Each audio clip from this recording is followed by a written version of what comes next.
It's David Ducker coming back at you, and today we're going to be talking about schools of magic, colleges of the arcane, cabals of wizardry, whatever you want to call them.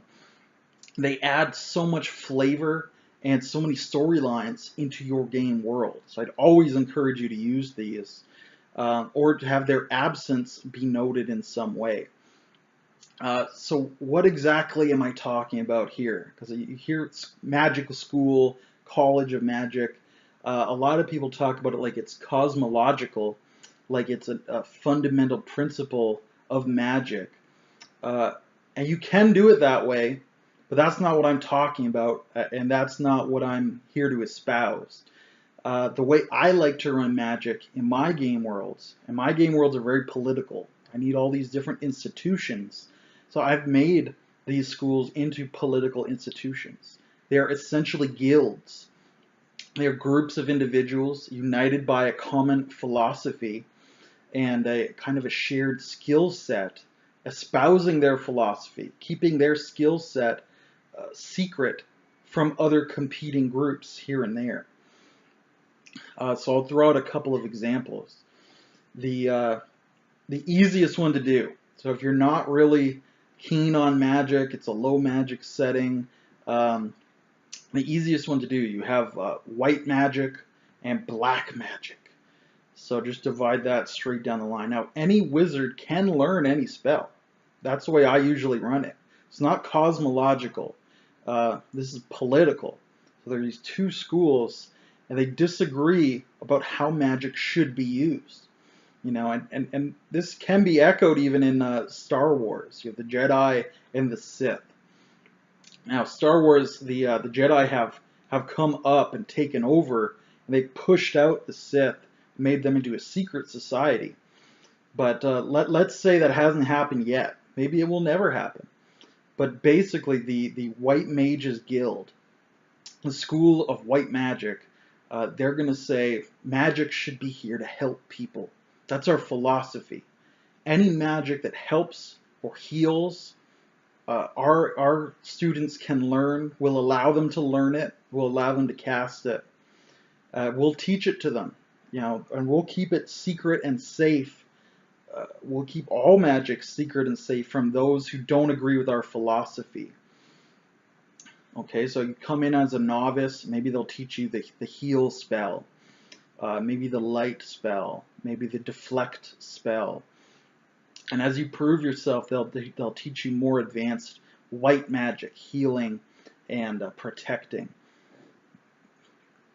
And again, they're keeping their secrets away from everybody else.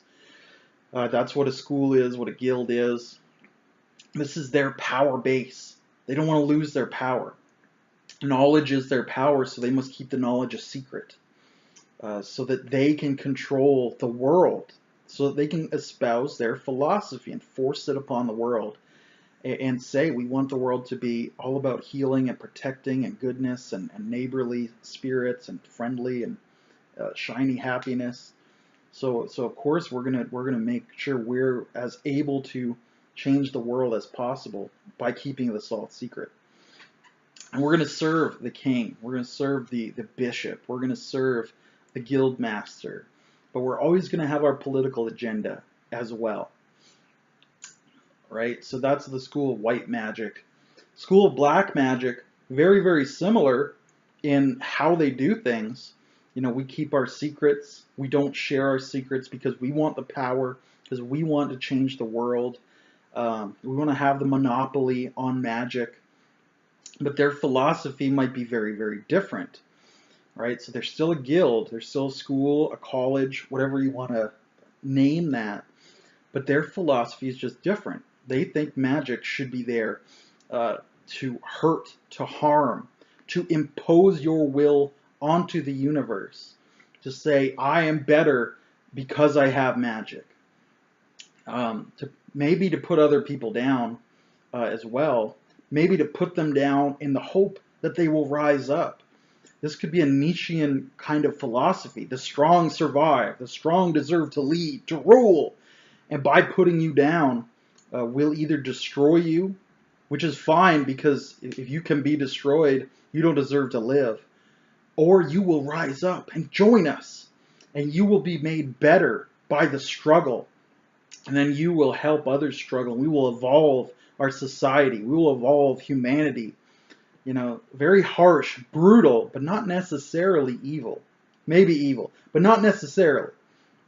Right? So when you join them, if you make the cut, they're not going to teach you healing. Even if they know healing, even if it's in the archive somewhere, they want that magic to die.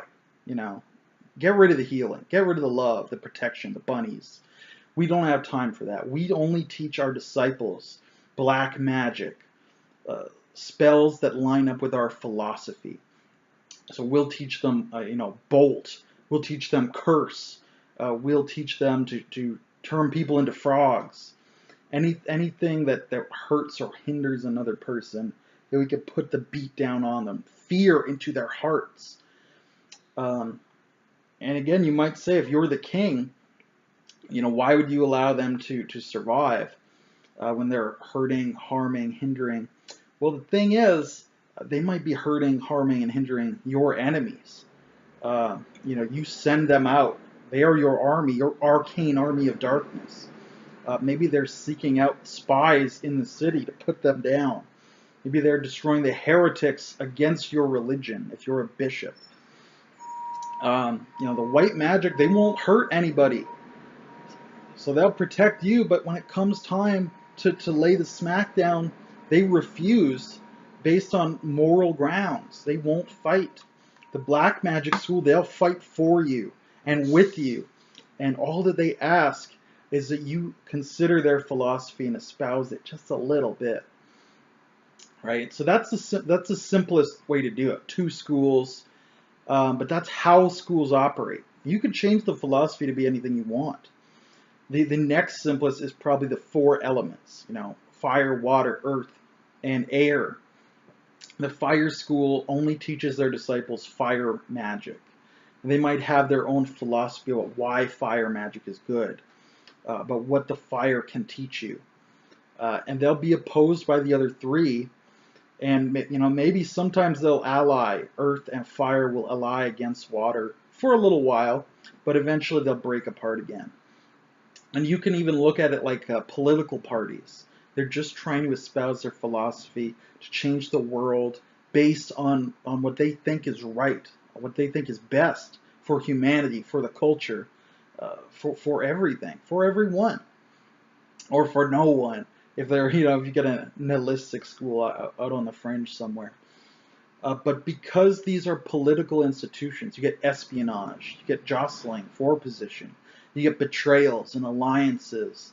You have all these pieces to play with in your sandbox that drive stories, that make characters. So that's why I use it, because it gets more characters and it gets more storylines. The storyline of the fire and the earth schools teaming up and beating down the water school, that could be a whole campaign if you wanted it to be. Make up 5 or 10 NPCs for each school. Ask yourself, what's the air school going to do? Will they balance the scales, or will they join up with the other 3 to crush water once and for all? So there are only 3 elements. Who betrays whom? It could be very interesting. And more flavorful as well. Instead of every mage knows every spell, that's pretty boring. But if you have there's 2 kinds of mages. Each is more interesting now. Each has some philosophy, some history, some style, and then 4 schools. Now everybody's even more different from one another. And of course, something like Warhammer, they have like 8 or 15 or 16 schools. And then each one's really different and really interesting. And I did a video series on the 8 colleges of Warhammer Magic as well, so you can check those out too. But I just kind of wanted to ramble about why I like spell schools, why I make them political institutions. In addition to the flavor, which is great, but all the storylines, that's the real money. I love the flavor of the game, but the storylines, that's my real joint. So let me know what you think about spell schools in the comments below, colleges, cabals, whatever you want to call them. And until I see you again, good day and good gaming.